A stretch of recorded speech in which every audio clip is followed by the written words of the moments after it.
Olá, você chegou a um lugar onde tudo acontece bem devagar. Aqui, as histórias são longas, às vezes até demais.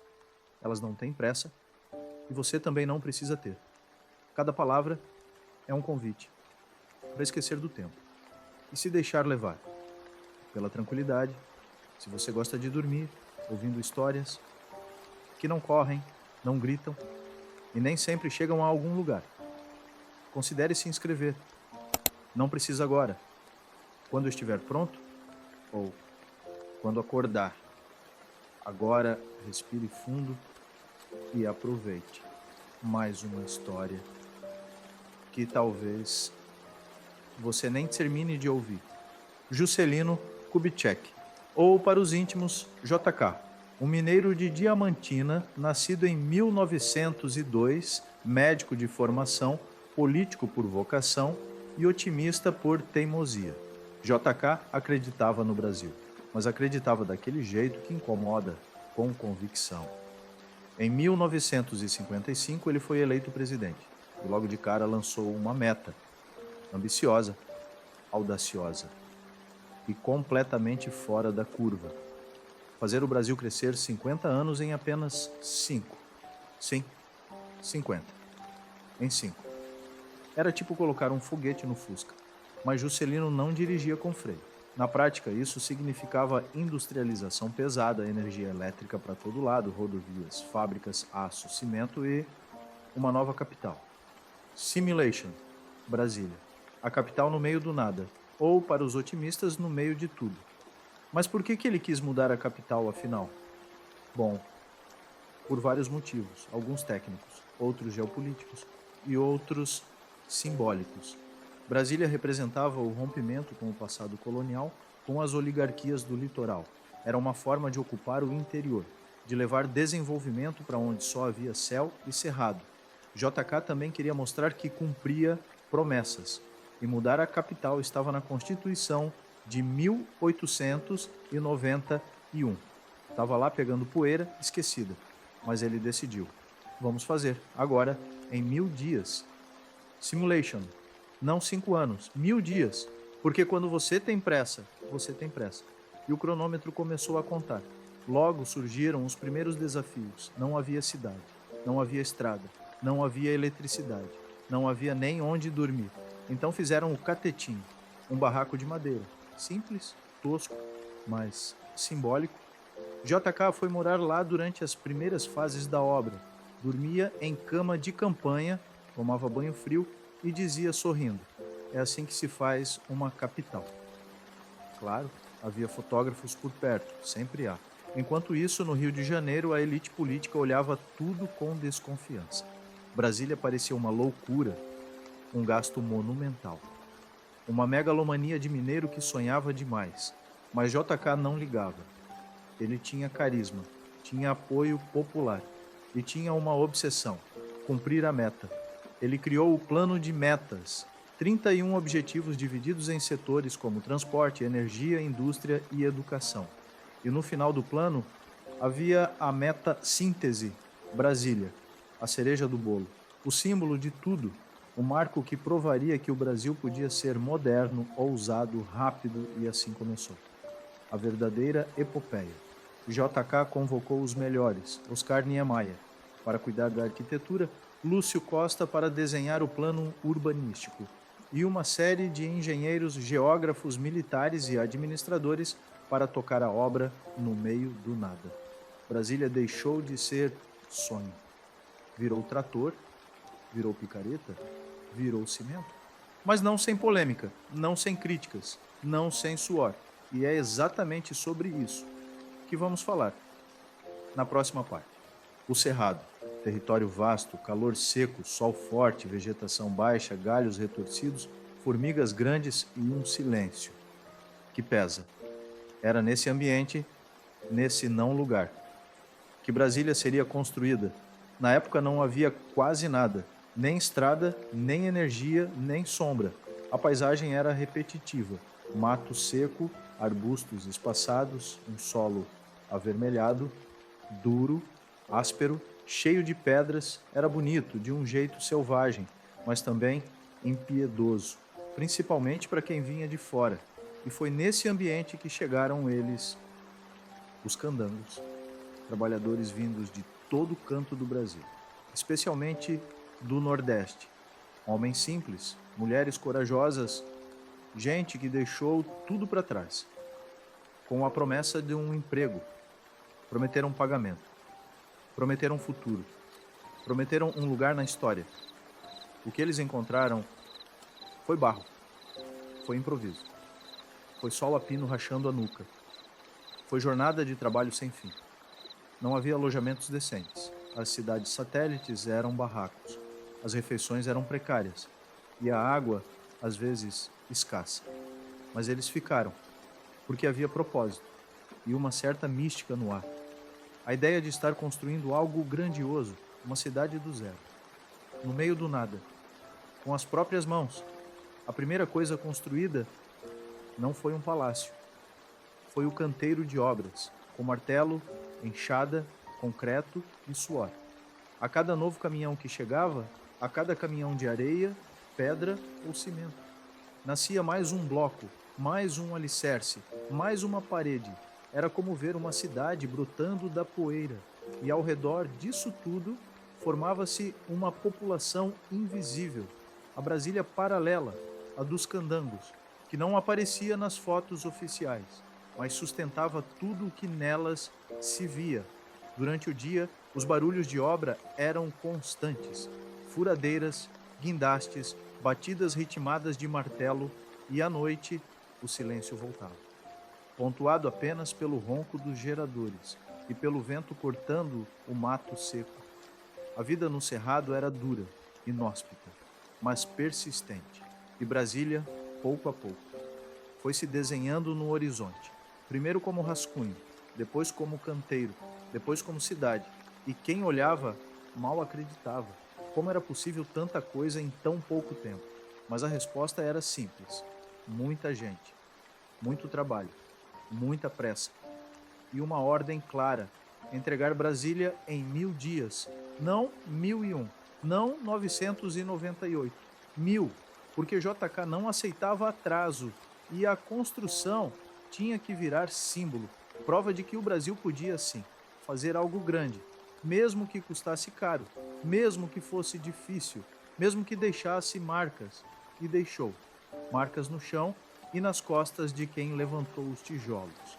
Na próxima parte, veremos como a cidade tomou forma e como Niemeyer e Lúcio Costa começaram a desenhar não só prédios, mas ideais. Brasília não foi desenhada como as outras cidades. Ela não cresceu aos poucos, não se formou organicamente, não se adaptou ao terreno, às trilhas, às vontades das pessoas. Brasília foi traçada. Simulation, traçada em linhas, num papel, com régua, compasso e ousadia. Tudo começou com um concurso. JK queria um plano urbano, algo moderno, organizado, vanguardista. Mais de 20 propostas foram apresentadas, mas a vencedora foi a de Lúcio Costa. Arquiteto, urbanista, homem de fala mansa e olhar distante. Seu plano parecia simples, mas era tudo menos isso. Do alto, a cidade teria formato de cruz, ou de avião, ou de libélula. Dependia do ponto de vista, ou da licença poética. 2 eixos principais, um eixo monumental, reto e longo, e um eixo residencial, curvo e acolhedor. O centro seria o poder, as asas, os moradores, ao redor, silêncio e espaço. Brasília não teria esquinas, nem postes com fiação aparente, nem comércio embaixo dos prédios. Era uma cidade conceitual, pensada para carros, não para pernas, para governo, não para feiras. Cada quadra tinha uma função, cada setor uma especialidade. Setor hospitalar, setor bancário, setor de diversões, setor hoteleiro, setor gráfico, setor de autarquias, simulation, tudo separado, organizado, como uma cidade desenhada por um arquiteto de gabinete.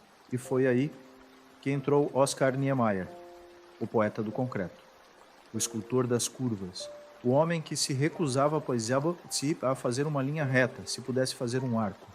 Niemeyer acreditava na beleza, na leveza, na utopia. Para ele, Brasília era um sonho coletivo, e ele queria que os prédios fossem poesia em pedra. Ele desenhou o Palácio do Planalto, com colunas finas e horizontes abertos. Desenhou o Congresso Nacional, com uma cúpula voltada para cima, o Senado, e outra voltada para baixo, a Câmara dos Deputados, simbolizando reflexão e ação. Desenhou o Supremo Tribunal Federal, o Palácio da Alvorada, o Teatro Nacional e, claro, a Catedral de Brasília. A catedral, um templo circular, com colunas curvas que se abrem para o céu, como mãos em oração, ou como garras de concreto celestial. Depende do humor de quem vê. Niemeyer também cuidou da estética das superquadras, dos pilotes, aqueles vãos livres sob os prédios, 2 jardins planejados por Burle Marx. Tudo em Brasília era desenho, nada era acaso. E nisso estava de beleza. E o problema, porque as curvas de Niemeyer, embora lindas, eram difíceis. Difíceis de construir, difíceis de manter, difíceis de entender. Engenheiros arrancavam os cabelos, mas obedeciam, porque Niemeyer era Niemeyer. E Brasília precisava ter identidade. Ser mais do que prédio, ser símbolo, ser o futuro. Mesmo que não fosse prático, mesmo que a sombra fosse rara, mesmo que a calçada fosse longa, mesmo que a padaria mais próxima estivesse a 3 quadras de distância e você tivesse que pegar o carro para comprar pão. Brasília foi feita para impressionar, não para ser funcional. Mas foi isso que a tornou única. Na próxima parte, veremos quem realmente ergueu essas curvas, com o rosto suado, com a blusa rasgada, com a mão calejada, porque por trás de toda beleza tem gente que carregou o peso.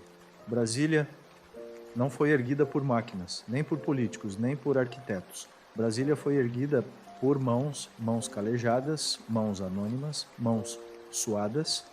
Essas mãos tinham nomes, tinham histórias, tinham trajetórias tortas, vindas de muito longe.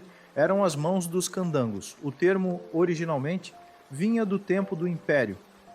Referia-se a trabalhadores braçais, mas em Brasília ganhou outro sentido.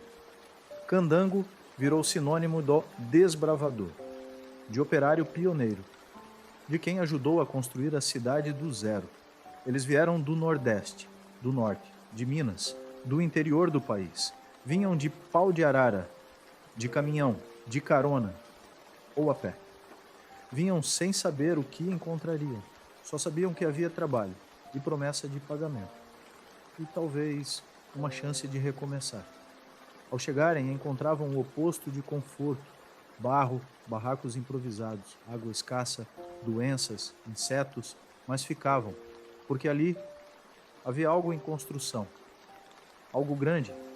Algo que, quem sabe, eles pudessem um dia contar para os filhos. Eles não tinham crachá, não tinham nome em placa, mas estavam em todo canto, carregando saco de cimento, levantando parede, abrindo valeta, soldando estrutura, subindo andaime, no calor, na poeira, na pressa. Eram milhares, homens e mulheres também, invisíveis na maioria, lavando roupa, cozinhando para a tropa de trabalhadores, cuidando das crianças nos barracos de lona. A cidade crescia rápido, muito rápido, porque a ordem era clara: 1000 dias. Não havia tempo para pausas, não havia tempo para descanso. As jornadas podiam passar de 12, 14, 16 horas. E o pagamento, às vezes atrasava, às vezes não vinha, mas mesmo assim, eles continuavam. A cidade precisava continuar. E Brasília ia se formando, com o suor deles, com o sangue deles, literalmente. Muitos morreram de acidentes, de doenças, de exaustão. Mas a história oficial raramente menciona números. E quando Brasília foi inaugurada em 21 de abril de 1960, poucos candangos estavam na cerimônia. Poucos foram homenageados, poucos sequer estavam na foto. Porque depois que a cidade ficou pronta, ela não estava pronta para eles. Os palácios tinham formas futuristas. mas os alojamentos improvisados continuavam.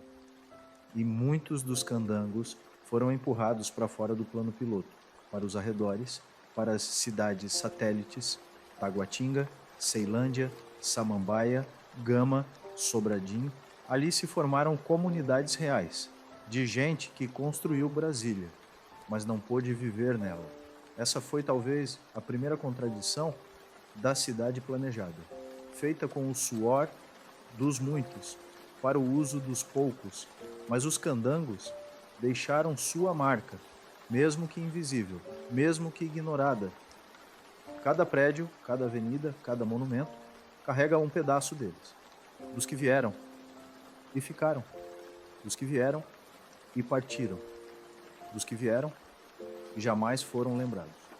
Brasília tem muitos títulos: capital do poder, cidade moderna, patrimônio da humanidade, mas também deveria ser lembrada como a cidade dos candangos, porque sem eles não haveria nada. Na próxima parte, vamos acompanhar os últimos meses da obra, a corrida contra o tempo, o acabamento às pressas. E o dia em que a capital foi oficialmente inaugurada. O prazo estava marcado, 1000 dias, não 1001, não 987.000, redondinho, como um carimbo. Juscelino queria entregar a capital pronta, antes de terminar seu mandato. Queria cravar seu nome na história. Queria provar que o Brasil podia ser rápido, mesmo sendo tão lento. O desafio era quase insano. Um canteiro de obras gigante, sem interrupção, com caminhões entrando e saindo, concreto secando ao sol, andaimes por toda parte e operários trabalhando dia e noite, literalmente. Turnos noturnos com iluminação improvisada, sons metálicos ecoando de madrugada, betoneiras girando como se tivessem vida própria e um cheiro constante de tinta fresca misturado à poeira do cerrado. Brasília era um quebra-cabeça gigante, com peças chegando de última hora e faltando cola. Muitos prédios ainda estavam pela metade, outros em fase de acabamento desesperado. Alguns foram entregues só por fora, porque por dentro a história era outra. Mas os fotógrafos estavam prontos, e as lentes não mostram o inacabado, mostram o enquadrado. A esplanada dos ministérios estava quase lá. Os palácios estavam em pé. O Congresso, com suas 2 cúpulas simbólicas, já era cartão postal, mesmo com muito reboco ainda molhado atrás das câmeras. A cidade estava funcional, mais ou menos, mas funcional o bastante para ser mostrada. Nos bastidores, a correria era digna de filme. Arquitetos dormindo nos canteiros, engenheiros com olheiras profundas, serventes trocando marteladas por goles de café preto, forte, ralo, supervisores rodando em jipes, levantando poeira, berrando prazos, papéis rabiscados, medidas refeitas, ordens mudadas. E mesmo assim, a coisa ia, porque tinha que ir, porque o relógio não perdoava. Em meio ao caos organizado, surgiam os toques finais, placas sendo instaladas às pressas, grama sendo plantada na véspera, árvores colocadas com raiz e tudo, já adultas, trazidas em caminhões, para parecer que sempre estiveram ali. Tudo era preparado para o grande dia, 21 de abril de 1960. A data foi escolhida a dedo, era feriado. Era o dia de Tiradentes, o mártir, o revolucionário, o herói mineiro. Uma coincidência conveniente para um presidente mineiro. No dia da inauguração, o sol brilhou forte, o céu estava limpo e a poeira levantava com cada passo das comitivas. JK chegou de terno branco, sorriso aberto, discurso pronto. Autoridades se reuniram, bandeiras tremularam e flashes dispararam. Muitos em preto e branco, e alguns em Technicolor. A cidade estava oficialmente inaugurada. Brasília era a capital, e o Rio de Janeiro deixava o trono. Foi um dia festivo, histórico, simbolicamente imenso, mas por trás da celebração havia rachaduras, literalmente. Prédios ainda inacabados, instalações improvisadas, pessoas desalojadas, candangos sem paradeiro definido, e muita coisa que ainda levaria anos para ser concluída de verdade. Mas aquilo pouco importava, porque o ato político estava feito, a meta cumprida, a promessa realizada. E JK sorria. Ele sabia o peso daquele momento. Sabia que ali, entre céu e concreto, ele estava cravando seu nome para sempre. Brasília Mille estava pronta, ou ao menos pronta o suficiente para parecer pronta. E às vezes, na política, isso basta. Na próxima parte, vamos ver o que aconteceu depois. Quando as luzes se apagaram, os jornalistas foram embora e a cidade precisou virar cidade de verdade. A inauguração passou. O palco foi desmontado. Os fotógrafos voltaram para o Rio e Brasília ficou. Ficou de pé. Ficou no centro do mapa. Ficou como capital. Mas ela ainda não era uma cidade. Era um esboço, um protótipo. Um conjunto de volumes arquitetônicos em um terreno vasto, seco e vazio. Nos primeiros meses, a sensação era de solidão.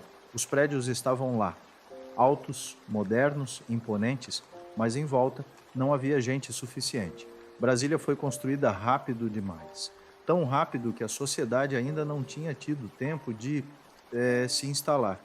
Os primeiros moradores oficiais eram funcionários públicos transferidos do Rio, mas nem todos queriam vir.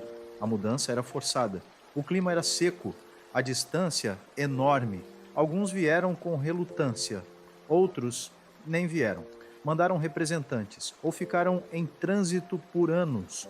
Os primeiros ministérios funcionavam de forma precária. Faltava estrutura, faltava comércio, faltava escola. Brasília era linda nos cartões postais, mas difícil de viver na prática. Não havia padaria na esquina, porque não havia esquina. Não havia banca de jornal, porque tudo estava setorizado, tudo era longe. A cidade foi pensada para carros, mas nem todo mundo tinha carros. Resultado, muito sol. Muita caminhada, pouco acesso. As superquadras, que eram uma ideia urbanística moderna, eram frias, padronizadas, silenciosas demais.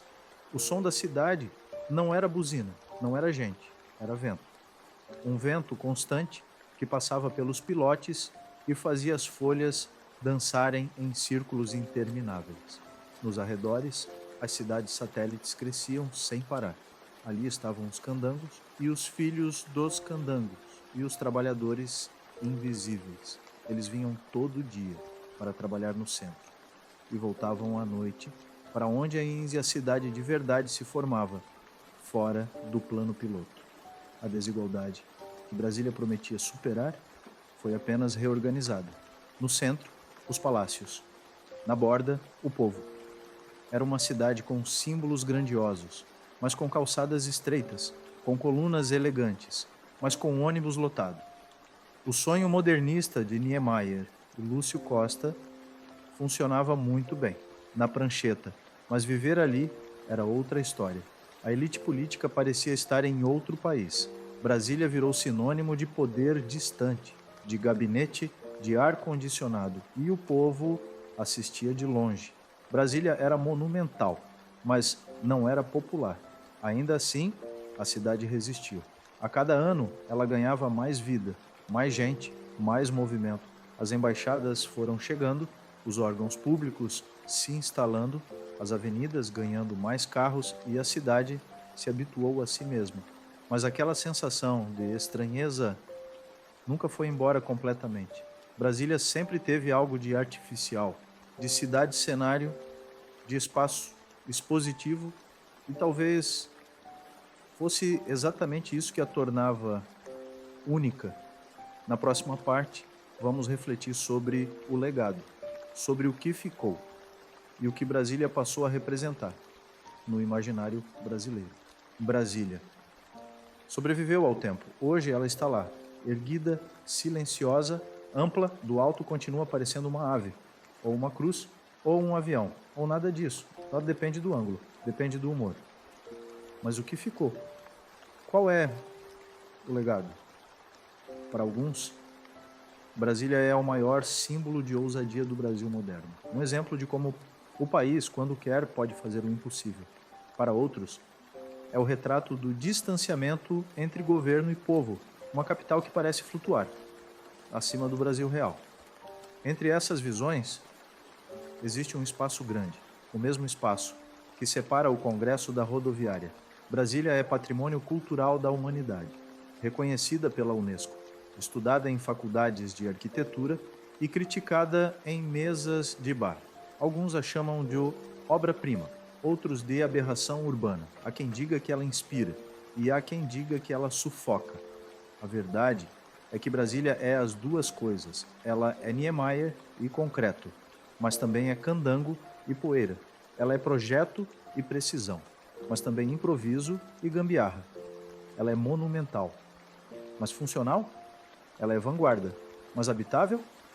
Ela foi pensada como o futuro, mas envelheceu rápido.